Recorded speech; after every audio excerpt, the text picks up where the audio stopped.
Hi, welcome to Ro and Nadia's first having a chat about all things related to coaching and team coaching. So this is our first ever attempt at this. So we hope you enjoy the conversation. We have so many amazing conversations that today we thought we would talk to you about one of the topics that seems to be current at the moment, which is transparency, particularly around Generation Z. So those people born in the sort of mid 1990s through to the early 2010s. So that's the topic of conversation today. But before we get into that, can I just ask a huge favor? To support the growth of this channel, please like and subscribe to the channel. It makes a huge difference to the algorithms and also helps us get the message out there. So please do that. Without further ado, let's get into it. So Nadia, I think this was a topic that you were particularly interested in. So what was it that sort of made you interested in the topic? Yeah, transparency. I think it's across cultures, you spoke about generation. So myself being a Gen X, Ro, what generation are you? I'm a boomer. We just had a chat. Quietly. Yeah, so like the fact that you're already sort of, hesitant to actually bring it out, like there is differences in perception. So I remember, my first day in the office, sort of coming out of uni as a graduate, being in a big multinational organization. Yeah, I felt like transparency was really important for me because, here I was in this big wide world coming from uni, which is quite a protected environment to be out in the world and actually, doing work. I had a huge need for transparency, right? I just wanted to talk to people and interview them and, what are you doing? And, how are you doing it? Because I felt there was quite a discrepancy between how I was taught in uni, which is, yeah, again, a controlled environment, to now, everything is possible. And sort of, it's actually a call to your creativity, which I was quite unused to. So, luckily, I started working for a great woman. She was my EVP, and she set me up with all these interviews across the organization with all the people. And she said, just go and talk to them, find someone who's able to mentor you and to guide you sort of in this, this landscape, quite a big multi-organizational organization. It is really hard to find your feet and find your bearings and really, where is my place and from where can I actually add value to the organization? So I was, in that sense, quite lucky, thrown out in the deep end. But then, of course, I started to talking to some of the managers, and what I noticed is that they kept some information quite close to their chest. So that has always been quite a bit of my buttons, I would say, because I really enjoy an organization where there is this transparency because it just encourages, to make you feel good about your work, to know how you're contributing, not the little cog in a machine, but really sort of, what is it that I contribute? Yeah. So there you Yeah. go. Yeah, it's interesting, isn't it? And so I was just thinking as you were talking about that's similar to my experience, interestingly, coming out of uni and going into a job, being told to go and meet people. In fact, they had a huge list of people that was set up in my calendar. Obviously, it wasn't online kind of in the way that it is today, but it was set up in the calendar and you would go and meet them and talk to them. And yeah, you were definitely looking for somebody to help mentor you. And that topic of transparency, because I suppose my second career was in HR. My first career was actually working in a museum, but my second career was in HR. And transparency when you work in HR is always a very paradoxical thing because, of course, you've got confidential information. There might be stuff that you're privy to that you can't share because of various reasons. And particularly when I worked in the acquisition space, obviously you couldn't talk about potential um, companies that you were looking to acquire or contracts you were looking to acquire because it was all confidential. And so I'm curious about how this, so for those of you listening in, Nigel and I co-coach together. So we co-coach teams, which is an interesting co-coaching team kind of dynamic anyway, isn't it? So I'm interested to understand, from your perspective, what is the role that, first of all, transparency plays in teams? So let's talk about that first, and then I've got another question, which is about different generations. So transparency in teams, what role does that play? Yeah, I think ultimately transparency is around building trust, right? And we all know from daily lives that, once we've established a trusted relationship is when we really perform at our best. Without that basic lack of trust, it is really hard to sort of figure out, and again, I talk about, where is my place? It's really about, where can I add value? So, a Better Up survey of last year, it said 70% of employees actually aren't satisfied with the opportunities for connection at work. So connection is really important.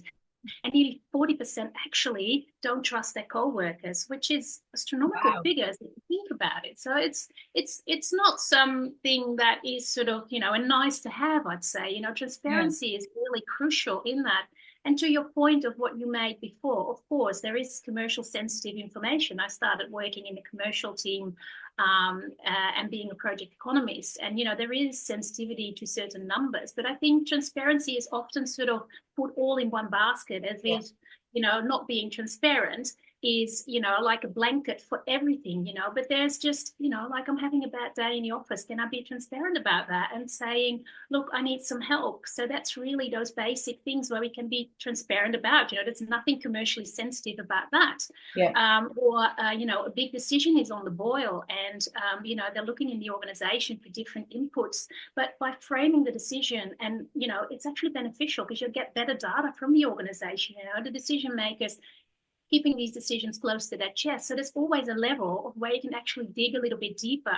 Certain things obviously are confidential, but others, it's also about vulnerability. And as soon Yeah. as leaders start to show vulnerability, others will follow. And it's a vicious cycle up instead of like keeping everything close to your chest. So I'll come back to the team's question in a minute. I'm thinking about what are the implications for the different generations you might have in a team. So typically in a team, you could have sort of, somebody who's fresh out of uni or even fresh out of school, and then somebody who's been in the organization for, decades, and then everything in between. So what are the challenges in terms of transparency? Will the different generations have different perspectives on transparency, or is it actually more about their perspective on life and generational stuff doesn't really come into it? What are your thoughts on that? Because I've got some thoughts. Yeah, no, definitely. I think it's definitely, as I pointed out at the start, there's a cultural, generational, different perceptions. And even, us doing this talk, I'm a Gen X, so, you're a baby boomer, and I think you're even far more advanced in terms of, sharing that. But just coming back to social media and all of that is where Gen Z is actually quite accustomed to putting everything out there, sharing it, oversharing it, sometimes even. I don't know. There was an article in Forbes, and they talked about need to know instead of need to share. So there's definitely this trend to sort of need to share, and data is just out there. Like you go online, you find it, and there you have it. So it's a completely different world out there, and that's massively driven by intergenerational differences. Yeah. It's interesting, isn't it? Also, as you know, I love all things to do with IT, social media. I worked in IT in my early career. So when we had big, massive computer rooms, uh, driving very small pieces of data. So it's always been there, I guess, in my psyche. And I'm interested about this, sharing and need to share, because I think in teams sometimes that shows up that you might get, and I'm not totally convinced it is just generational. I think yes, obviously the current generation are digital nomads. They've been brought up with this, so they are more used to all of the technology that enables that. However, there is also the sort of the cultural side which you picked up, that culturally we might not be as advanced as the technology, and sometimes in teams that might show up as and again, I don't think it's a generational thing, but it might show up as that, some people are more willing to be vulnerable and share than others. And some of that is down to their own context of how they grew up, what role models they had growing up, and their experiences, versus just because, they're a baby boomer or a Gen Z. So, I mean, what are your thoughts on that? Yeah, no, most definitely. And that's yet another layer of the transparency, right? I mean, as we're digging in from that, sort of commercially sensitive information, really deep, diving into a certain person's values, norms, and indeed all the experiences that form themselves, throughout life. And they may have been in instances where they have been vulnerable and it's actually not been very helpful to their cause at that stage. And that experience may sort of trouble them then a little bit in opening up later. Yeah. But I do feel, and coming back to your question around teams, like it can be sort of really superficial if you just show a little bit of transparency around the tasks that you're doing and, how each team member is actually tackling it or where they get stuck, like I certainly get stuck in certain things. And I quite find by just having a chat to someone, it's not like you're looking for the answer from this person, but just bouncing off this idea, like a whole new, raft of opportunities sort of just opens up, and it just Yeah. makes team working so much more better because in that special moment you actually create the trust, you actually build the relationship Yeah. from which your Yeah. team can flourish. Yeah. I love what you say there, because what you've also done is opened up the conversation from, you know, I think sometimes it's misunderstood the way that we work with teams, that it's not about, opening your soul and sharing your innermost dark secrets. It's about saying, hey, I'm not quite sure how to do this. Can somebody help me? That's what we're talking about, isn't it? It's very, very practical stuff that teams have to deal with on a day-to-day basis. It's not saying, oh, I need to vent about my inner emotional turmoil. That's not what we're talking about. And sometimes that is. What we're usually talking about, though, is typical day-to-day stuff. But like you say, 40% of people don't trust their colleagues because they don't want to acknowledge, presumably, stuff that their colleagues might be able to use against them. So that's what we're working with when we're coaching teams. It's teaching them in a way, and then there is a teaching element of team coaching, teaching them how to create a space for conversations around learning trust through practical application. And trust it's a verb in my view, that you learn trust by experiencing how people behave and work with you. And that, as you say, rightly develops the more experiences you have, or not. So if you have a bad experience, obviously that's going to erode trust, and you're going to have to work much harder to build it back up. So thoughts from you? Oh, I'm just shaking because I feel like I'm just. Perfect.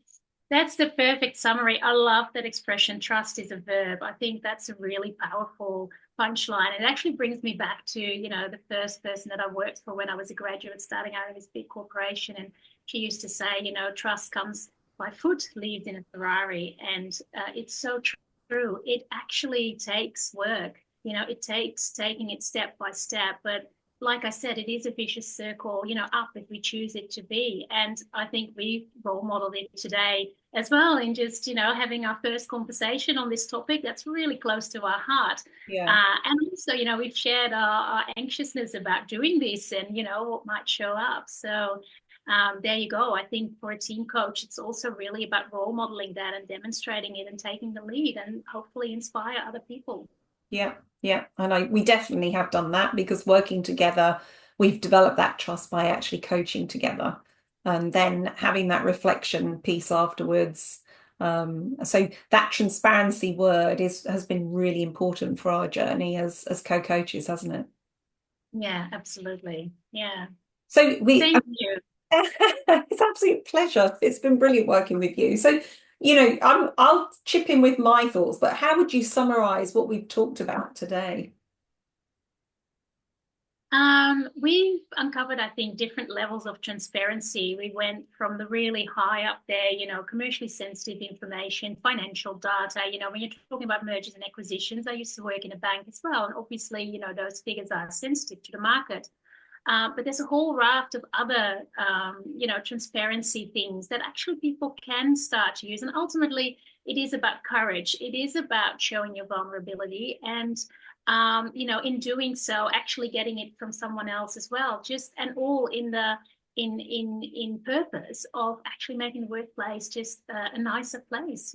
Like if people feel lonely or lost or can't trust, that's not a nice place to work. Like it just encourages burnout, stress, which leads to a lack of motivation. It leads to people being checked out and looking elsewhere to find another job. So I think it's also really important for managers and HR people to actually appreciate the importance of transparency. And in some instances, what we talked about as well, the technology is actually enforcing it on us. Because like secrets are harder and harder to keep in this day and age where you can access everything with the click of a button. That's very true. That's very true. It's almost like we have huge transparency, um, and that lack of critical thinking. So we've got Yeah, all of this knowledge and information, and we're kind of absorbing it without filtering it and making sense of it. And yeah, again, I think for me, so I think your summary there was beautiful. So I'm just going to chip in with an additional thing that just came to me as you were talking, which was that, our roles as team coaches is to help the teams reflect on what that transparency means for them so that they can apply critical thinking. Because yeah. ultimately, Can you give us some tips maybe in terms of, how managers can actually encourage, what are the type of questions that, would encourage people or would even just mean like taking the temperature of, right, where are we in our transparency? Where am I in my transparency? What can I do better? How can I coach, my team or any pointers from you? so yeah, that's a really good question. And I think it's some coaching question, good old coaching questions. So, to assist critical thinking, you take sort of so what does transparency mean to this team? How would you know if you were being transparent? How would you know if you're not being transparent? Um, what is the opposite of transparency? And how might that show up in the team? And then obviously you in the coaching process, as you know, then the questions will kind of emerge from the conversations, won't they? So yeah, anything that gets you to think about it, how might transparency relate to X, Y, Z? How might transparency relate to confidentiality, for example? How might transparency relate to sharing the work that I'm doing at the moment? So it's all those coaching kind of questions that help tease out critical thinking. And there are loads more. You put me on the spot there. So those were the ones that came immediately to mind. And that's the beauty of coaching as well, isn't it? You don't have a list of questions that you go in with. It's whatever comes up in the session. Yeah. So there you have it. That's our first ever Working Better Together chat with Ro and Nadja, or Nadja and Ro. So, please like, subscribe to the channel. Let us know what topics you would like to talk about and ask questions of us, all relating to team coaching. Nadja, anything that you want to add before we close off today's conversation? Oh, I think it was just lovely. I feel like when you just said that, to pop some balloons, I don't know, like maybe because it was my birthday yesterday, but yeah, I'm really relieved and yeah, I feel good. And yeah, hopefully, the message gets out there. Thank you, Brilliant. Ron. Fantastic. So, to the next one then. So, thanks ever so much for joining in today. We look forward to seeing you on the next one, and we'll be back as soon as.